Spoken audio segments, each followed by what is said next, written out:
Bueno, espero, chuta. Bueno, no sé cómo hacer. Pero bueno, no es cierto, las proteínas, lo que estábamos hablando. Características de los aminoácidos. Son compuestos orgánicos que en sí son la base de las proteínas, conformados por átomos de carbono, hidrógeno, oxígeno y nitrógeno. Algunos tienen azufre, átomos de azufre, y están conformados por estos dos grupos, ¿no? El grupo carboxilo y el grupo amino. Ahí está la estructura básica de los aminoácidos. Aquí, ¿no es cierto? Estructura básica, podemos identificar los dos grupos, el grupo carboxilo y el grupo amino, ¿no es cierto? Aquí. Se puede observar un carbono central, ¿no? Un carbono central, un átomo de hidrógeno, el grupo amino y el radical. Ya, este radical, ya lo vamos a ver cuál es la importancia de este radical. Entonces, esta es la estructura básica de los aminoácidos.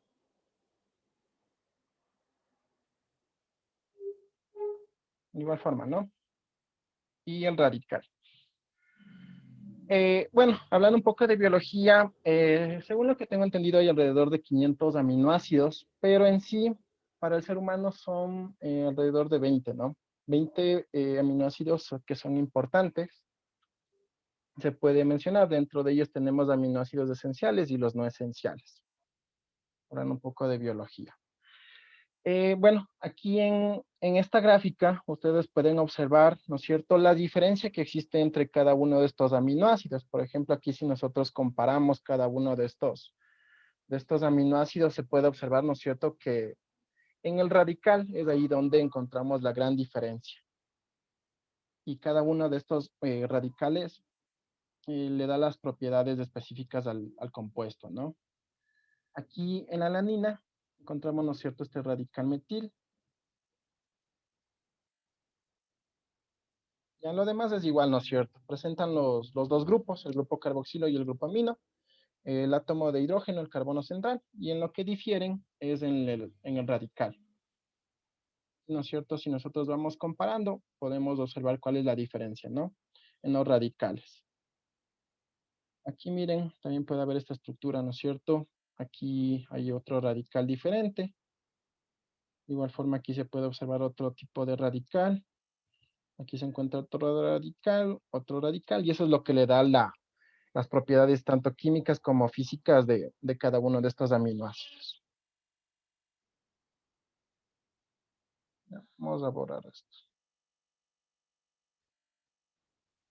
Igual, ¿no? Aquí encontramos más aminoácidos. Tenemos una gran variedad de aminoácidos, esenciales y no esenciales. De igual forma, si los comparamos, se observa la diferencia, ¿no? Entre cada uno de ellos con los radicales. Ya, propiedades de los aminoácidos. Presentan diferentes propiedades, como por ejemplo son anfóteros. ¿A qué me refiero a que los aminoácidos sean anfóteros? Es a esto, ¿no? Aquí hay una gráfica en la cual, bueno, menciona lo que es el carácter anfótero de un aminoácido. Por ejemplo, hay algunos aminoácidos que al momento de reaccionar pueden tener características básicas. El aminoácido se puede comportar como una base. O también el aminoácido se puede comportar como un ácido, ¿no? Eso dependiendo del momento de reaccionar, si por ahí hay una pérdida o ganancia de iones de hidrógeno o de iones de OH. Eso va a depender mucho de la reacción. Entonces tiene este carácter, ¿no? Puede actuar como una base o como un ácido, en una disolución acuosa. De igual forma, ahí se puede medir el nivel del pH, ¿no? De estos aminoácidos. Aquí hay un ejemplo, ya más técnico se podría decir, de la escala del pH. Ya, por ahí alguien mencionó, ¿no es cierto?, que en sí las proteínas tienen una estructura lineal. ¿Qué ocurre en esta proteína prácticamente? Bueno, aquí se puede observar, ¿no es cierto?, que para nosotros elaborar una proteína o el momento de sintetizar proteínas, lo que se requiere es la unión de varios aminoácidos. Por ejemplo, aquí, ¿no es cierto?, está representando el aminoácido número 1, el aminoácido número 2, y como resultado, pues tenemos un dipéptido. Ya, al momento, ¿no es cierto?, de darse la combinación de aminoácidos, se va a formar este tipo de reacción química, ¿no? Miren, aquí se puede observar esto, ¿no es cierto? Un ion OH del grupo funcional carboxilo, ¿no es cierto? Se combina con un hidrógeno del grupo amino, ¿ya? Entonces, al momento de combinarse, el resultado final es de esto, ¿no? Se forma lo que es agua, una molécula de agua. Y bueno, ya les voy a explicar cómo se llama, cómo se denomina al enlace netamente que se forma en estos, al momento de combinarse, ¿no? Aminoácidos más aminoácidos. Bueno, prácticamente se forma lo que es el enlace peptídico.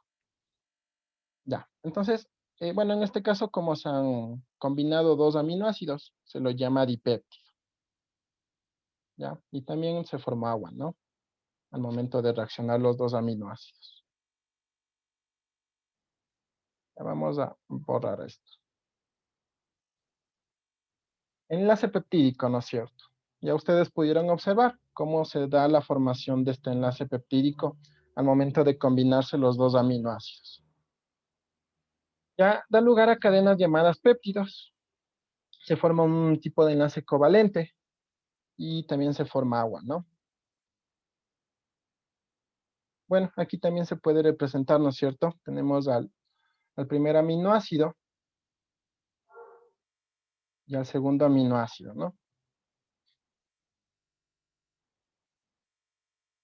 Reacciona, ¿no es cierto? El grupo carboxilo de un aminoácido con el grupo amino del otro. Se forma el agua y se forma el enlace peptídico. Aquí estamos representando al enlace propio de las proteínas, ¿no? El enlace peptídico.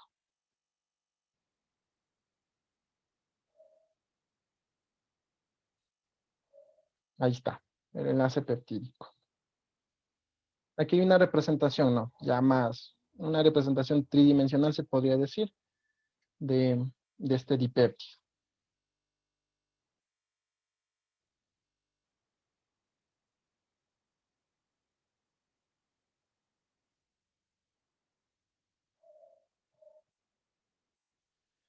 Ya, los péptidos prácticamente, ¿no es cierto?, resultan de la unión de aminoácidos, ahí es donde se forman. Si nosotros hablamos de un dipéptido, pues prácticamente se forma de la unión de dos aminoácidos. Si hablamos de un tripéptido, serían de tres aminoácidos, ¿no es cierto? Un oligopéptido es la unión de menos de 10 aminoácidos. Y si nosotros ya vamos de un polipéptido, ya sería una larga cadena, ¿no? Más de 10 aminoácidos que se han unido. Ya, por ejemplo, aquí tenemos ejemplos de proteínas, la insulina, el glucagón, que se sintetizan en el páncreas, ¿no? Bueno, eso ya un poco más específico de biología. Proteínas, holoproteínas, heteroproteínas, esto ya vamos a hablar un poquito más de acá adelante. Por aquí, estructura de las proteínas. ¿No es cierto? Si alguien recuerda, las proteínas presentan cuatro estructuras, ¿no? La estructura primaria, secundaria, terciaria y cuaternaria. Ya, en esta imagen se puede observar, ¿no es cierto?, cómo es la estructura primaria. En sí es una inmensa cadena, ¿no? Una inmensa cadena de aminoácidos. En la estructura secundaria se puede observar cómo se empieza a plegar, ¿no? Cómo se empieza a parecerse como una arquilla o también puede tener una forma laminar, ¿no? En una estructura terciaria ya se puede observar como un tipo de ovillo y una estructura cuaternaria pues prácticamente es un poco más complejo. Aquí hay la unión de varias estructuras terciarias. Seguramente esto recordando un poco de biología se ve proteínas, ¿no? Pero a nosotros lo que nos importa es ver esto, ¿no? Esta parte. Cómo se van colocando en sí los aminoácidos para la formación de las proteínas. Aquí nosotros podemos observar, ya podemos hablar de, bueno, en este caso tenemos una, dos, tres, cuatro, ¿no? Cuatro aminoácidos que se han unido, una oligoproteína, ¿no? Oligopéptido, perdón. Aquí, bueno, en esta imagen se representa, ¿no? La estructura primaria. Aquí ustedes pueden observar a esta larga cadena formada por diferentes aminoácidos. Aquí se representan las siglas, ¿no? De cada uno de estos aminoácidos. O también las podemos observar de esta forma, ¿no es cierto? Aquí se puede observar esta secuencia de aminoácidos. Ya, esto corresponde a la estructura secundaria, ¿no? Puede formar este tipo de estructura. como una tipo hélice. Aquí se puede observar, ¿no es cierto?, la disposición de los aminoácidos, de igual forma, ¿no es cierto?, la formación de enlaces peptídicos, o de una forma laminar plegada, ¿ya? De igual forma, miren aquí se puede observar el momento de la unión entre estas largas cadenas de aminoácidos, se da otro tipo de enlaces, ¿no? Conocidos como los puentes de hidrógeno. Esta es otra característica en esta estructura secundaria. Bueno, aquí de igual forma, ¿no? La estructura de tipo hélice. Ya, eso también. Aquí está la estructura laminar, ¿no? Aquí se puede observar cómo se encuentra prácticamente plegado, ¿no es cierto?, de una estructura laminar. También se puede observar los puentes de hidrógeno que se forman entre largas cadenas de aminoácidos, ¿cierto? Aquí, bueno, aquí se observa la gran variedad de puentes de hidrógeno.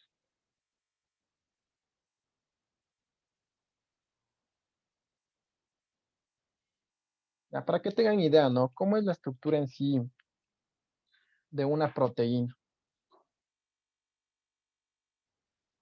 Bueno, nuevamente, ¿no? Es la misma gráfica, la estructura laminar.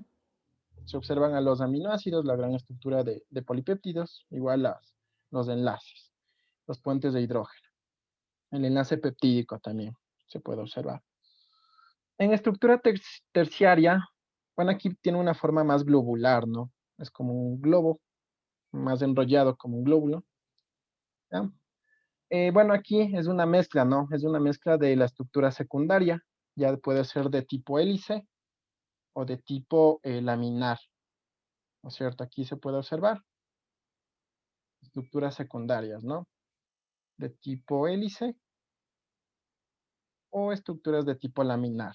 Al momento de combinarse, pues, forman una estructura terciaria, ¿no? De tipo globular. Y se unen mediante puentes disulfuro o enlaces disulfuro se los conoce, para que le dé esa estructura característica, ¿no?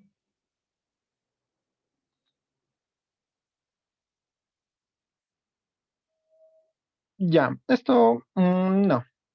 El colágeno, la queratina, la miosina, la elastina son tipos de proteínas que podemos encontrar en un en un animal, en un ser vivo. La estructura cuaternaria, como les comenté, ya es un poquito más compleja, ¿no? Prácticamente ya es la combinación de más de tres estructuras terciarias de proteínas. Ya, les llegó la luz. Bueno. Propiedades. Esta parte de propiedades no. No vamos a ver propiedades. Lo que es la desnaturalización, eso ya es más biología. Tampoco, desnaturalización de proteínas. Proteínas del tipo de desnaturalización, que en sí es la pérdida, ¿no? La pérdida de la forma de la proteína, la desnaturalización. Clasificación de proteínas, no, tampoco. Esto no. Esto ya es más biología. En sí vamos a enfocarnos en las funciones de las proteínas. Hay una gran variedad de proteínas en sí. Pero lo que me importa es que nosotros podamos determinar, ¿no es cierto?, también las funciones que cumplen las proteínas. Por ejemplo, proteínas de transporte. Por ejemplo, aquí encontramos a la proteína que conforma la sangre, ¿no? Transporta en sí lo que es el oxígeno, proteínas de reserva, proteínas de movimiento, proteínas que en sí las hormonas tienen carácter proteico, las de tipo inmunológicas, aquí encontramos anticuerpos, enzimas, proteínas homostáticas que nos permiten regular, ¿no?, cierta actividad metabólica en el cuerpo, proteínas estructurales, como por ejemplo la proteína del cabello, de las uñas, entonces la queratina por ahí entra. Y aquí, bueno, aquí ya hablamos netamente de las funciones, ¿no? Enzimática, que en sí las enzimas presentan por ahí carácter enzimático, formado por proteínas. Homeostático, para regular, ¿no?, la ósmosis del medio celular o extracelular. De reserva, como por ejemplo aquí en los huevos de la gallina, la ovoalbumina, o la caseína, o la proteína de la leche, también en sí son de reserva, ¿no?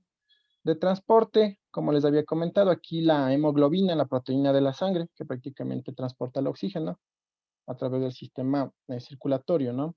Proteínas estructurales, formando cartílagos, huesos, las uñas, el cabello de la piel.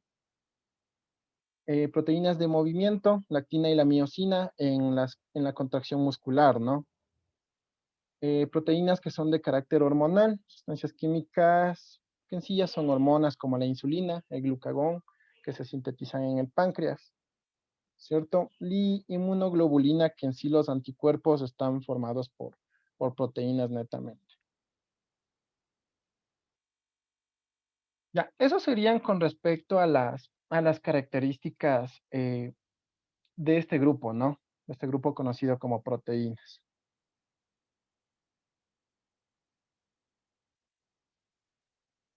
Ya, entonces miren chicos, nos queda un minuto, nos volvemos a integrar para realizar la actividad con respecto a la explicación. Nos queda un minuto y nos integramos nuevamente.